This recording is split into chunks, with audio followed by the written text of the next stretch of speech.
या देवी सर्वभूतेषु शक्तिरूपेण संस्थिता नमस्तस्यै नमस्तस्यै नमस्तस्यै नमो नमः। मित्रों 9 तारीख से नवरात्रि प्रारंभ हो रहे हैं। चैत नवरात्र है ना का सुंदर समय प्रारंभ होने वाला है। साल में 2 बार बहुत आनंद की प्राप्ति होती है दोस्तों में। एक तो जब भगवान शंकर का श्रावण मास शुरू होता है, पिछली बार तो 2 श्रावण थे दोस्तों, है ना, परमानंद की प्राप्ति होती है, और जब माता के नवरात्रे होते हैं। मनोयोग से पूजा कीजिए, श्रद्धा भाव से कीजिए, चौकी आदि लगाते हो चौकी लगाइए, है ना, कलश की स्थापना कीजिए। आज आपको जो बताने जा रहे हैं एक विशेष उपाय विधि है ना, जिससे कि साक्षात आपके घर में लक्ष्मी जी स्थापित हो जाएंगी दोस्तों। कलश की स्थापना तो आप सब लोग करते होंगे दोस्तों, है ना, करना चाहिए। कलश क्या का होता है? ये धन का कलश होता है, अमृत का कलश होता है, सुख समृद्धि का कलश होता है, रस का कलश होता है। जीवन में रस घोल देता है, सुख समृद्धि आती है ना, धन तो फिर आता ही आता है दोस्तों, और शारीरिक ऊर्जा भी बढ़ती जाती है।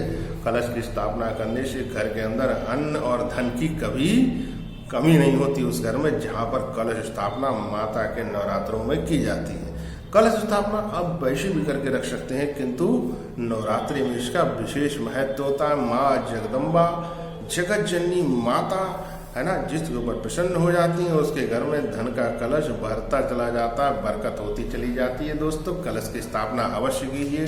कलश आप जिस तरह का भी स्थापित करते हो, कलश के अंदर क्या क्या डालते हैं ये तो आप सबको भली बात ही पता होगा, मैं लेकिन यहाँ पर आपको बता देता हूँ, है ना। जल भरिए, उसमें थोड़ा गंगा जल डालिए, है ना, कुछ थोड़ा उसमें इतर की बूंदे डाल दीजिए, गुलाब का इतर, शंदल का इतर, बेला का इतर, कोई भी आप ले सकते हैं। इतर ही लेना है, परफ्यूम नहीं लेना है दोस्तों। उसके अंदर 2 सुपारी पूजा वाली और 1 जायफल डालिए दोस्तों, और साबुत सरसों आती है, सरसों के बीज आते हैं दोस्तों, वो जरूर आपको उसके अंदर डालने हैं, है ना। और 1 गांठी आपको साबुत हल्दी की डालनी है। साथ में आपको क्या डालना है दोस्तों? 1 चांदी का सिक्का डाल दीजिए। जिनके पास चांदी का सिक्का ना हो, है ना, वो नॉर्मल कॉइन भी उसके अंदर डाल सकते हैं। कुछ पुष्प डालिए दोस्तों, आम्र के पत्ते और अशोक और आम्र पल्लव से उसको सजाइए। अब मैं आपको बताता हूँ किस तरह से, है ना, लक्ष्मी जी को अपने घर में स्थापित कर सकते हैं। इस सुनहरे समय में माँ जगदम्बा की कृपा से लक्ष्मी जी आपके घर पर स्थापित हो जाएंगी दोस्तों, है ना। अब स्थापना में क्या करना है वो बताते हैं, लेकिन उससे पहले एक बात आपको बता दें, जब आपका कलश में सब चीज़ें आप डाल दो, आम्र पत्तों से, है ना, उसको सजा दो, अशोक के पत्तों से, आम के पत्तों से, और कलश आपने बंद नहीं किया है खुला, तभी आपको, है ना, उत्तर दिशा में एक तो कलश रखना है दोस्तों, ईशान कोण में या उत्तर में या पूर्व में ही कलश रखना है। धन का स्थान यही होता है, सुख समृद्धि का स्थान यही होता है दोस्तों। इसी दिशा से लक्ष्मी जी भी घर के अंदर को आती हैं, है ना। कलश स्थापना की ही इसलिए जाती है दोस्तों, है ना। साबुत अक्षत के ऊपर, उसके ढेरी के ऊपर कलश की स्थापना करना सर्वोत्तम माना जाता है ना। अक्षत जो होते हैं वो स्वयं अपने आप में, है ना, धन का कारक है ना, सुख समृद्धि का कारक उनको माना जाता है। बहुत उम्दा किस्म के चावल लगी, बासमती चावल आप रख सकते हैं, बहुत अच्छा रहेगा। नहीं तो जो भी साबुत चावल आपके पास हो वो रखिए, खंडित उसमें नहीं होना चाहिए ना। कौन चाहता है कि उसका भाग्य खंडित हो, है ना।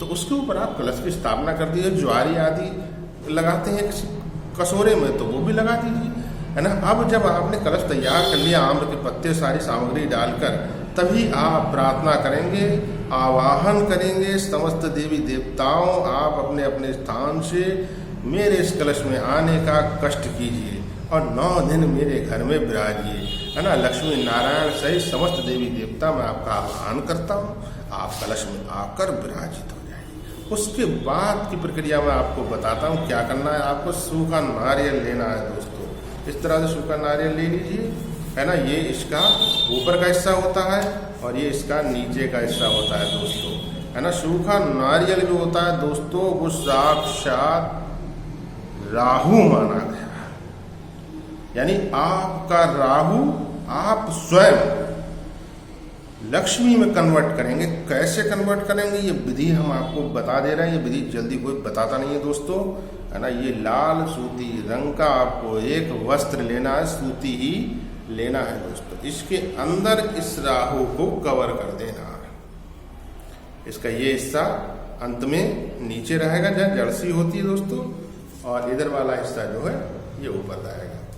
तो इसको आप मंगल के और माँ जगदम्बा के अधीन करके, है ना, लक्ष्मी का रूप आप स्वयं अपने हाथों से अपने राहु को देंगे।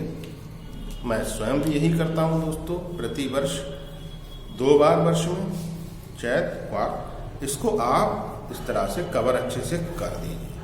कवर करने के बाद आपको इसके ऊपर ये मौली से 7 बार आपको ऐसे करके इसको बस लपेटते जाना है दोस्तों। बहुत अच्छे तरीके से इसको लपेट लीजिए 7 बार।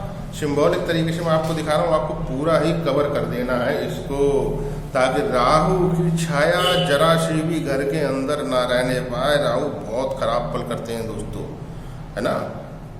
और यदि किसी जातक का शनि बिगड़ा हुआ तब तो फिर बहुत समस्याएं आ जाती हैं। ये सुनहरा अवसर है ना। यहाँ पर को चूंकि माँ जगदम्बा समस्त असुरों का नाश करने वाली, रक्त बीज जैसे असुर का नाश माँ जगदम्बा ने किया, माता काली का रूप लेकर, है ना, कि एक बूंद भी उसकी जहां पर गिरती थी वैसा ही दूसरा तैयार हो जाता था दोस्तों। कितनी विकट परिस्थिति थी देवासुर संग्राम में कि रक्त बीज की एक बूंद गिरती थी, जहां जहां उस माता उसके ऊपर प्रहार करती थी, खून की उसकी बूंदें गिरती थी और वैसे ही रक्त बीज तैयार हो जाते थे, है ना। अंत में माता ने जैसे ही उसकी खून की बूंदें गिरी, सारा खून माता पी गई, असुर का नाश कर दिया, है ना। महिषासुर मर्दिनी है वो, है ना। राहु भी एक असुर ही था। चंडमुंड का वध किया दोस्तों, धूम्रलोचन का वध किया दोस्तों। तो माता आपके राहु का भी, है ना, समापन कर देंगी। आप लिख कर रख लीजिए दोस्तों, आप खुद महसूस करोगे कुछ समय के अंदर अंदर, है ना। इस तरह से आप कवर करके इसके ऊपर थोड़ा सा गंगा जल का छींटा दीजिए, थोड़ा कच्चे दूध का छींटा दीजिए, फिर एक रोली से इसका तिलक कर दीजिए। अब बस इसको आप उस कलश के ऊपर स्थापित कर दीजिए। अब ये राहु ही आपका साक्षात लक्ष्मी बन गया। राहु जनित समस्त उपद्रवों की शांति हो जाएगी दोस्तों। इस एक विधि के साथ साथ में घर में साक्षात लक्ष्मी जी स्थिर हो जाएंगे। पूरे मनोयोग से आपको 9 दिन इस कलश के ऊपर रखे, इस कलश के ऊपर स्थापित माता लक्ष्मी की, इस कारक की आपको पूजा करनी है, कलश की पूजा करनी है, धूप दीप बत्ती इसको दिखाना है ना। इसको भोग भी लगाना है, वो भोग बाद में आप बच्चों में बांट सकते हैं, पेड़े बर्फी आदि का, है ना। और 9 दिन के बाद जब कलश का आप पारण करें, उसमें से चांदी का वो सिक्का निकाल लीजिए, हल्दी की वो गांठ निकाल लीजिए, फूल करके बहुत मोटी हो जाती है दोस्तों। उसको थोड़ा सा हवा वगैरह दिखा के किसी पीले रंग के सूती कपड़े में बांधकर अपने प्रसादी में रख सकते हैं।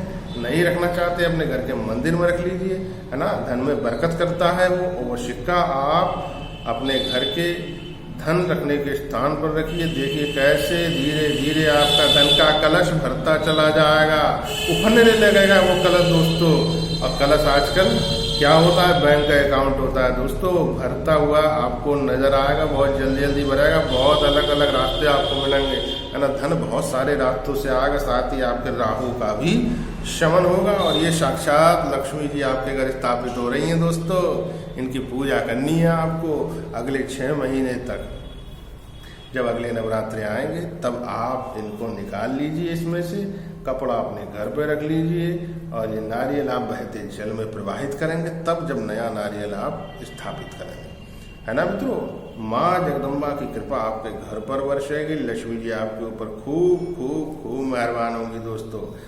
नवरात्रि में एक विशेष उपाय और आपको देने वाले हैं कि किस तरीके से आप वो सारी चीजें जो आपके मन के अंदर है ना। मन के अंदर सपने होते हैं दोस्तों, बड़े बड़े सपने सबको देखना चाहिए, है ना। सपने देखते हैं तभी तो ये संसार इतना आगे बढ़ पाया है।